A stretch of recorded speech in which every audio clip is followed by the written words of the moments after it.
नमस्ते संदीपा जी, जागरण new media में आपका स्वागत है। नमस्ते रुपेश जी, थैंक यू सो मच। और सबसे पहले तो आपको आपकी वेब सीरीज 36 और मैना के लिए ढेरों बधाई। इसको काफी सफलता मिल रही है, काफी लोग पसंद कर रहे हैं।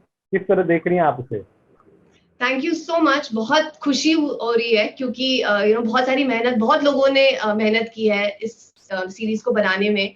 तो अच्छा लगता है जब आपका जो हार्ड वर्क है वो पे ऑफ करता है और लोगों को पसंद आता है, क्योंकि बहुत सारी लोगों की बहुत दिनों तक काम और मेहनत लगती है एक सीरीज बनाने में। तो फाइनली जब लोग देखते हैं और अप्रिशिएट करते हैं कि हमारा काम अच्छा है और प्रोडक्शन वैल्यू अच्छी है और गाने पसंद आ रहे हैं लोगों को, तो ऑफ कोर्स बहुत खुशी होती है एज एन एक्टर। जी। मैं जानना चाहूंगा कि दर्शकों को भी आप बताएं कि 36 और मैना ये वेब सीरीज किस पर आधारित है और इस भूमिका से आप दर्शकों को क्या बताना चाहते हैं? तो 36 और मैना एक रोमांटिक कॉमेडी है जो धूपपुर नामक शहर में सेट है, जो यूपी में आता है। फिक्शनल टाउन है धूपपुर। और बेसिकली कहानी ये है कि मैना, जो मैं किरदार प्ले कर रही हूँ, एक डांस ग्रुप की लीडर है।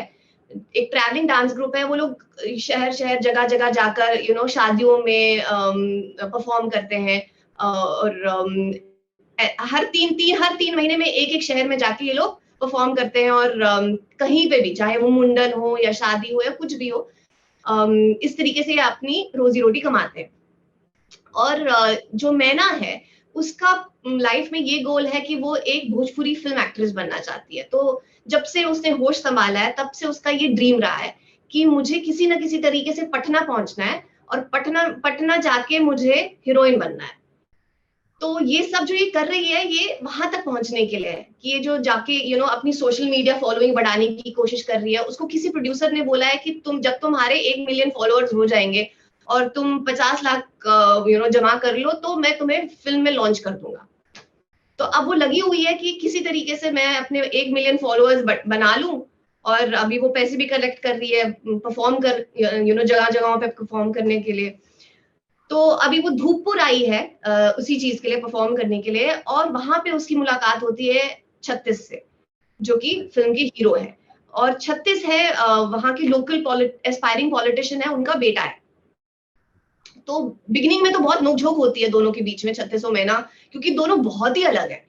एक जैसे मैना तो बहुत ही तीखी मिर्ची टाइप की लड़की है, और 36 बेचारा सहमा हुआ सा शर्मीला सा लड़का था।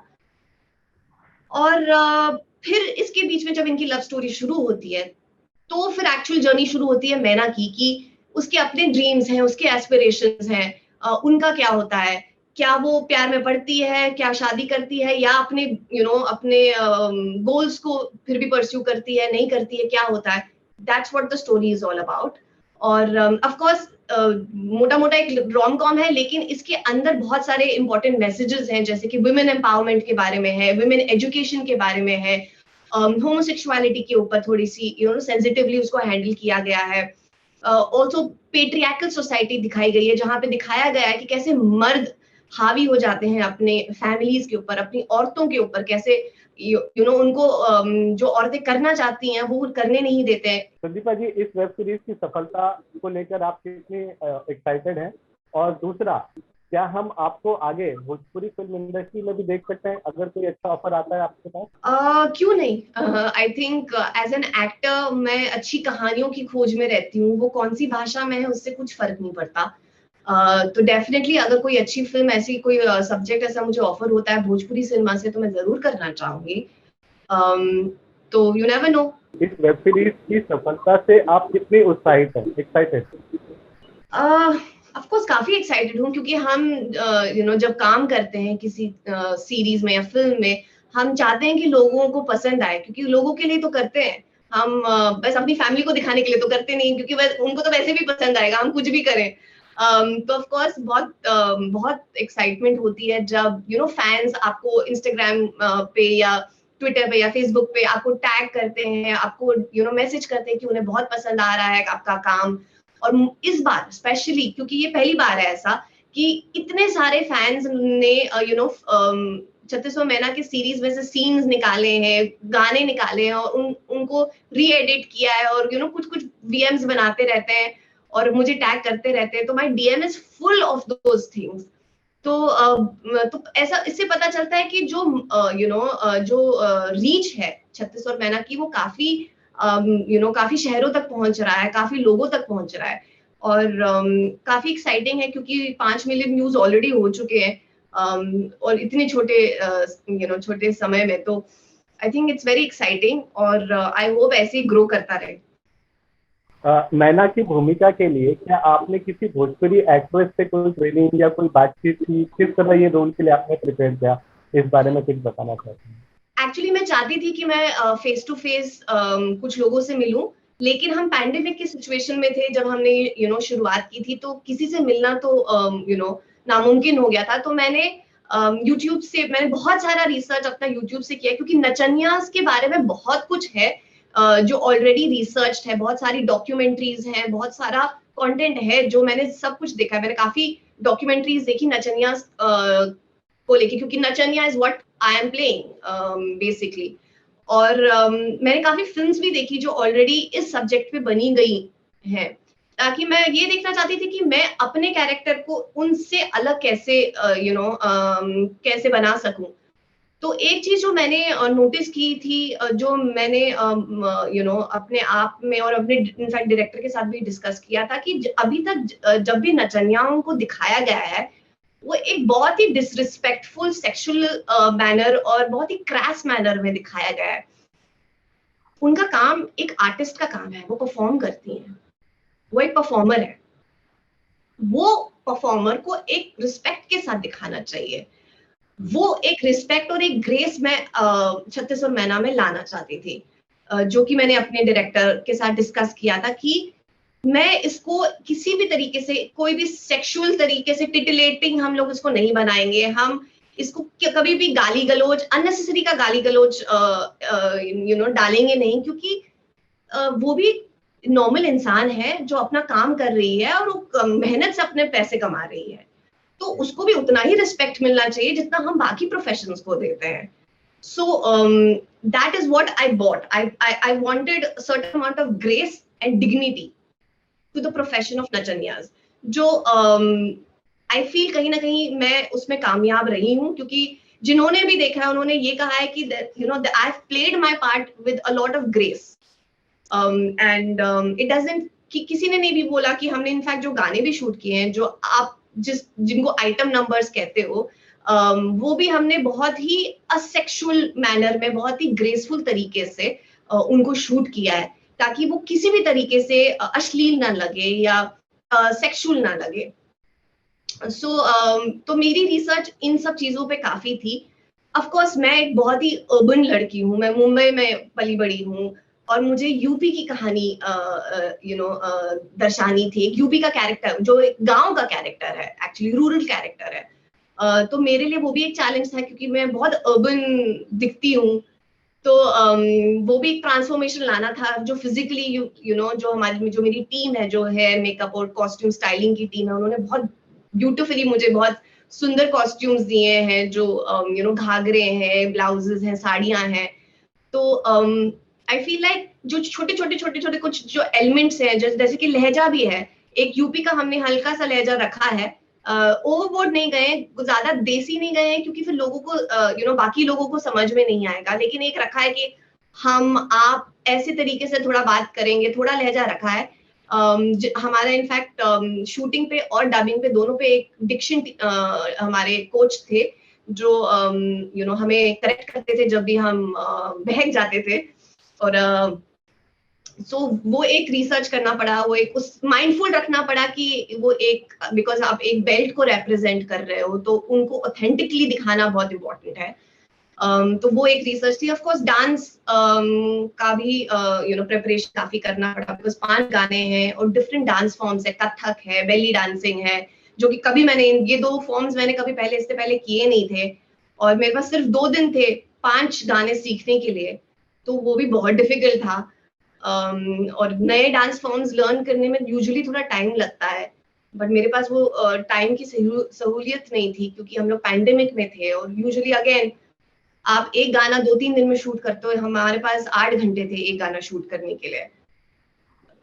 तो बहुत बहुत बहुत टफ टाइम से हम लोग गुजरे हैं, बट अब जब जब हम फाइनल प्रोडक्ट देखते हैं तो किसी को समझ लगेगा ही नहीं कि हमने सिर्फ 8 घंटे में इसको शूट किया है, क्योंकि द टीम इतनी प्रोफेशनल थी, हमारे पास मल्टी कैमरा सेटअप था, बहुत कुछ था, technically it was really really sound. So या तो पता चल रहा है कि एक चीज को बनाने में कितनी सारी चीजें लगती हैं। मैं गानों पर ही आने वाला था। आपने मुन्नी बदनाम हुई, जो कि मलाइका अरोरा का दबंग फिल्म का इतना सुपरहिट गाना है, और आपने भी इसे बहुत ही अच्छे से बखूबी निभाया है। तो उस गाने के बारे में बताइए। गाने के बोल चेंज है, मैंने सुना गाना, और आपने बहुत अच्छे से किया। तो कोई प्रेशर था कि मलाइका का इतना आइकॉनिक सॉन्ग है और इतना सुपरहिट है, और उस पर आप इस तरह डांस, तो किस तरह रहा? थोड़ा सा उस बारे में अगर कोई एक्सपीरियंस, या मलाइका ने इस गाने के लिए आपको कभी कुछ कहा हो या कोई बात हुई?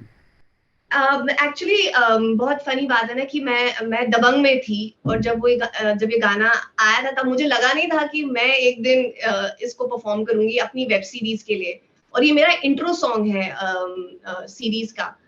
इनफैक्ट जब मुझे डायरेक्टर और कोरियोग्राफर मैगी जो है और मेरी जो डायरेक्टर है श्रद्धा, उन्होंने जब मुझे बोला था कि हम लोग सोच रहे हैं कि मुन्नी बदनाम यूज करेंगे फॉर इंट्रो ऑफ मैना, तब मैं काफी डर गई थी, क्योंकि मुझे लगा था कि यार वो इतना आइकॉनिक गाना है और मलाइका ने उसको इतनी खूबसूरती से निभाया है, अब कोई भी करेगा तो ऑटोमेटिकली आप उसको कंपेयर करोगे टू मलाइका, और जिस स्केल से वो गाना शूट किया गया उस स्केल को तो मैच कर ही नहीं सकते आप।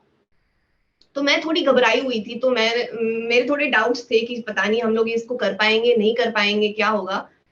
पर जब फाइनली जब मैंने कोरियोग्राफी देखी, कोरियोग्राफर ने अपना पूरा आइडिया बताया, वो एक झूला वूला जो उन्होंने इमेजिन किया था, विजुअलाइज किया था, तो आई फेल्ट कि इसको ना बस आप दिल से कर लो, बाद में जो होगा सो देखा जाएगा। आप दिल से कुछ चीज करोगे और सच्चाई से करोगे तो आई थिंक लोगों को पसंद आ ही जाता है। तो बस बहुत मेहनत की, हमने वो उनका हुक स्टेप रखा था हल्का सा मुन्नी बदनाम का, तो ताकि लोग थोड़ा रिलेट कर पाए। तो मजा आया, बहुत मजा आया उसको शूट करने में, और आई एम ग्लैड कि वो विजुअली बहुत सुंदर दिख रहा है। भोजपुरी फिल्म इंडस्ट्री के बारे में आपकी राय क्या है? आपकी पसंदीदा भोजपुरी एक्ट्रेस और एक्टर्स अगर कोई है तो उनके बारे में आप बताएं। यार इतने सारे एक्टर्स हैं आपके। इनफैक्ट मैंने रवि किशन जी के साथ काम किया है। मैंने रिसेंटली एक फेस्टिवल फिल्म की जो कैंस में जा रही है, और रवि किशन जी के साथ मैंने काम किया है उसमें, तो वो तो कब सुपरस्टार है वहां के। तो मैं उनसे पूछती रहती थी भोजपुरी इंडस्ट्री के बारे में, तो उन्होंने बहुत कुछ मुझे बताया है। और इतने उम्दा एक्टर्स वहां उस एरिया से निकलते हैं, जैसे तो it's quite an inspiration in a way, because अब बॉलीवुड में भी इतने सारे यूपी से there are so many actors and they doing so bloody well. So कुछ तो है वहां के पानी में और मिट्टी में जो इतने कमाल के एक्टर्स वहां से निकल रहे हैं। तो आई थिंक मुझे भी वहां पे आके रहना पड़ेगा, तो और अपने आप को तराशना पड़ेगा वहां पर। जी, ओटीटी का चलन लॉकडाउन में बहुत बढ़ा है, और आपकी भी ये तीसरी वेब सीरीज है, और इससे पहले आपने जो 2 वेब सीरीज थी वो इससे एकदम ही अलग थी, इससे भी काफी सराहा गया। तो मैं ये जानना चाहता हूँ कि ओटीटी का भविष्य आप किस तरह देखते हैं? आई थिंक ओटीटी ही भविष्य है अब। आई फील लाइक अभी तो शुरुआत है, ये तो अभी ग्रो होगा। अब आई फील लाइक फिल्म्स तो हमेशा रहेंगी। आई थिंक फिल्म्स एक अलग ही दुनिया है, और लेकिन जो ओटीटी की दुनिया है वो आई फील अभी डबल ट्रिपल 4 टाइम्स ग्रो करेगी, क्योंकि ये अभी अभी भी नया मीडियम है, तो अभी भी लोग इसको अभी एक्सप्लोर कर ही रहे हैं, हम भी इसको एक्सप्लोर कर ही रहे हैं। मैं भी अभी आई हूँ वापस इंडिया 2019 में, और मैंने शुरुआत ओटीटी से की है, क्योंकि तभी मैं भी खुद भी एक्सप्लोर करने की कोशिश कर रही थी। बट आई थिंक वो ये ऐसा प्लेटफॉर्म है जो एक्टर ड्रिवन है। माने अगर आप टैलेंटेड हो और आपको कहीं ना कहीं अच्छा काम तो जरूर मिलेगा, और आप कुछ भी हो जाए लेकिन आप लोगों तक पहुंच जाओगे। तो क्योंकि अब ये प्रूव भी हो चुका है, चाहे वो स्कैम हो, फैमिली मैन हो या एस्पिरेंट्स हो, I feel there are so many actors that have come out out of these OTT shows. तो आई एम सो ग्लैड। लोग नेपोटिज्म नेपोटिज्म बोलते थे, I feel like OTT is the answer to that. क्योंकि अब आप किसी की भी लड़के हो, चाचा हो, चाची हो, कुछ फर्क नहीं पड़ता, आप में टैलेंट है तो आपको काम मिलेगा और आप ग्रो करोगे। And that is how it is suppose to be even in films. Unfortunately वहां पे हम लोग वैसे है नहीं, बट आई एम ग्लैड कि ये एक नया मीडियम है जहाँ पे इतने लोगों को काम मिल रहा है, not just actors, technical side से भी, कैमरा हो या लाइटमैन हो, कितने लोगों का एम्प्लॉयमेंट जनरेट हो रहा है। सो आई एम ग्लैड कि एक और अब मीडियम आ गया है एक्टर्स के लिए और टेक्निकल एंटरटेनमेंट इंडस्ट्री के लिए, जहाँ पे आप ग्रो कर सकते हो। पहले सिर्फ फिल्म्स और टीवी था, अब there is a new medium all together, और इतने सारे वेब सीरीज बन रहे हैं, इतने सारे डिफरेंट स्टोरीज बताई जा रही हैं, छोटे शहरों की, बड़े शहरों की, एक्शन हो, थ्रिलर हो, सब कुछ। एंड लोग, I think we are also reaching out to so many more people. अब आपको अब सब तो 400 रुपए अफोर्ड नहीं कर सकते ना एक फिल्म देखने के लिए। अब तो हम आपके घरों पे फ्री में आ रहे हैं, 3600 महीना हॉटस्टार पे फ्री है। तो आप फ्री में ये सब देख सकते हो अपने अपने घर के अंदर, अपने टाइम पर। आपको पहला एपिसोड कब देखना है, सेकंड एपिसोड कब देखना है, सब आप पे डिपेंडेंट है। आप अपनी, जब आपका फ्री टाइम हो तो आप देख सकते हो। I feel that freedom is a new phase in our industry, और आई थिंक ये बस ग्रो ही होता रहेगा। आई थिंक सेंसरशिप तो मैं नहीं कहूंगी, लेकिन जैसे ग्रेडेशन होती हैं, जैसे 13+ या PG व्हाटएवर, जो ग्रेडेशन होती है, आई थिंक वो इज एब्सोल्युटली फाइन। वो वेस्ट में भी होता है कि I think certain age group of people should be allowed to watch certain things because there is certain mature content जो कि बच्चों को शायद नहीं देखना चाहिए क्योंकि गलत असर पड़ सकता है। तो I think that's fine, I don't see a problem in that. But content को चेंज करना because it is it is against the political views of somebody, उस पे वो मैं अग्री नहीं करती, क्योंकि as a film maker I think the film maker should have the freedom to say whatever they want to say, क्योंकि ये एक आर्ट फॉर्म है, राइट? ये कोई document, like it's not a hard fact thing, ये तो किसी की ओपिनियन है ना। हम जो बनाते हैं, हम फिक्शनल चीजें बनाते हैं, हम फैक्चुअल चीजें नहीं बनाते ना। तो फिक्शनल चीज में भी अगर आप रूल्स डालोगे तो फिर कैसे होगा? So I think that freedom is important, but I think you can PG-12 या 13 या 18+, वो सब अब is absolutely fine. I think one can do that. हाँ, मेरा दूसरा सवाल यह है कि ओटीटी और नेपोटिज्म, आपको लगता है कि जैसे आपने खुद कहा कि इंडिया के बड़े टैलेंटेड एक्टर्स को ओटीटी के माध्यम से मौका मिला कि वो अपना टैलेंट दिखाए, लेकिन जब ओटीटी नहीं था तब वो थे एक्टर्स, लेकिन नेपोटिज्म के कारण या कई सारी चीजों के कारण उन्हें मौका नहीं मिला। तो इस बारे में ये जो नया मौका मिला है कि आप में अगर टैलेंट है तो आपको कोई रोक नहीं सकता, तो ये किस तरह से, अगर थोड़ा सा इस बारे में और, या आप कभी नेपोटिज्म का शिकार हुई हो, आपका कोई अनुभव रहा हो, कोई फिल्म आप जिसमें आपको ले लिया गया था या नेपोटिज्म के वजह से कुछ भी अगर आपको लग रहा है इस बारे में? पर्सनली मैंने कुछ ऐसे फर्स्ट हैंड तो एक्सपीरियंस नहीं किया है। इनफैक्ट मेरी शुरुआत राजश्री के साथ हुई है, और मैं किसी की बेटी या आई मीन मेरी फैमिली फिल्म फैमिलीज को बिलोंग नहीं करती, हमारा दूर दूर तक कोई कनेक्शन नहीं है। लेकिन मुझे मेरी जो पहली फिल्म है वो तो मेरी लैप पे गिर गई थी। इनफैक्ट मैं तब तो एक्टर बनना भी नहीं चाहती थी। तो मैं कैसे बोलूं नेपोटिज्म है, क्योंकि जब मेरी पहली अपॉर्चुनिटी मेरे को इतनी आसानी से मिल गई थी और इतने बड़े बैनर के साथ मिली थी, तो obviously I'm not the right person to talk about that। लेकिन मैं ये जरूर कहूंगी कि जो OTT है वो भेदभाव नहीं करता है। उसको कोई फर्क नहीं पड़ता आप किसके बेटे हो, आप किसके साले हो, आप किसके चाचा हो, चाची हो, it doesn't matter. What matters is your talent. अगर आप में टैलेंट है, आपको अपॉर्चुनिटी मिलेगी और आपको लोगों तक पहुंचने की अपॉर्चुनिटी मिलेगी। तो आप अब किसी के पास वो एक्सक्यूज नहीं है कि मुझे अपॉर्चुनिटी नहीं मिल रही है। I feel like that is wrong. Now everybody will get an opportunity as long as you are talented. आपने वैक्सीन लगवा ली है या क्या, और कैसा रहा आपका लॉकडाउन का पीरियड, थोड़ा सा उसके बारे में बताइए। वैक्सीनेशन को लेकर लोगों में बहुत ज्यादा भ्रम है, तो मैं चाहूंगा कि आप लोगों से कुछ कहें उस बारे में। ऑफ कोर्स मैंने अपना पहला डोज ले लिया है और आई एम वैक्सीनेटेड। अभी सेकंड डोज का वेट करूंगी जो कुछ महीनों में हो जाएगा। और प्लीज मैं सबसे रिक्वेस्ट करूंगी, प्लीज जाके वैक्सीनेट कर लीजिए अपने आप को। कुछ नहीं होता, मैंने वैक्सीनेट किया, I was absolutely fine the second day. In fact मैंने शूट किया अगले दिन एंड मैं एकदम ठीक थी, मुझे कुछ नहीं हुआ। आप देख रहे हैं मैं सही सलामत हूँ, तो प्लीज मत डरिए। इनफैक्ट मैंने अभी यूपी गवर्नमेंट के लिए एक वैक्सीनेशन ड्राइव के ऊपर मैं पार्ट बनी हूँ उसकी, बिकॉज मैंने सुना है कि यूपी में काफी लोग डर रहे हैं और वैक्सीनेट नहीं कर रहे हैं अपने आप को। तो please go out there and vaccinate, because ये बस एक ही तरीका है अपने आप को बचाने का, बाय वैक्सीनेटिंग योरसेल्फ। तो मत डरिए, इसके कोई साइड इफेक्ट्स नहीं है, कुछ नहीं होता। इनफैक्ट ये आपको प्रोटेक्ट करता है। तो please go out there and vaccinate. But ये भी है कि वैक्सीनेशन कर लोगे तो फिर ऐसा नहीं है कि आप खुला ऐसे घूम सकते हो। You still have to wear a mask, you have to sanitise और सोशल डिस्टेंसिंग मेंटेन करनी है, क्योंकि ये अभी खत्म नहीं हुआ है। क्योंकि लोगों को लगता है वैक्सीनेशन हो गया तो मतलब खत्म हो गया, चला गया अभी कोरोना। ऐसा नहीं है।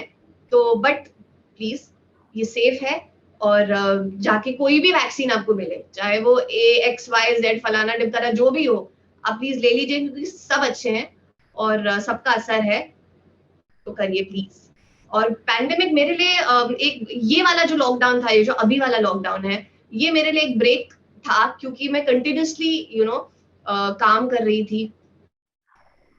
तो मुझे एक ब्रेक की बहुत बहुत बहुत जरूरत थी। तो ये फाइनली लॉकडाउन मेरे लिए ब्रेक बन गया था। तो मैंने बहुत सारी फिल्म्स देखी और सीरीज देखी, किताबें पढ़ी, बहुत सारा खाना खाया। मैंने 36 और महीना की वजह से मेरे 5 किलो लूज हो गए थे, वो मैंने गेन कर लिए वापस।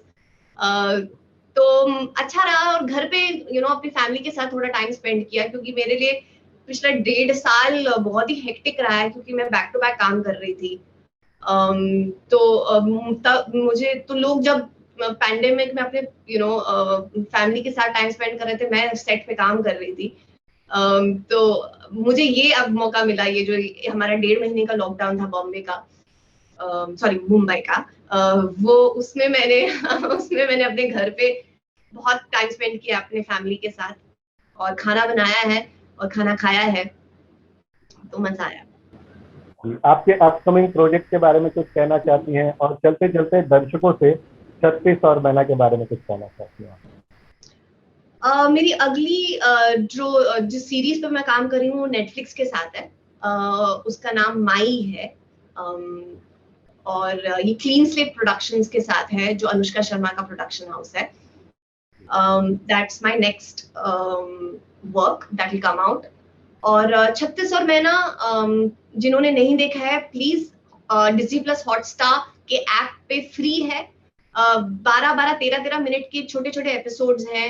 15 एपिसोड्स हैं टोटल। तो 1.5-2 घंटे में तो आप पूरा ही उसको देख लोगे। बहुत इजी ब्रीजी, बहुत ही चिल्ड आउट फनी कहानी है एक मोहल्ले की, जिसमें 36 और महीना है, जो 2 पागल से कैरेक्टर्स हैं, जिनकी जर्नी आई थिंक आपको पसंद आएगी। और सब कुछ है, ड्रामा है, रोमांस है, गाने हैं, ग्लैमर है, एक्शन है, सब कुछ है, थ्रिल भी है।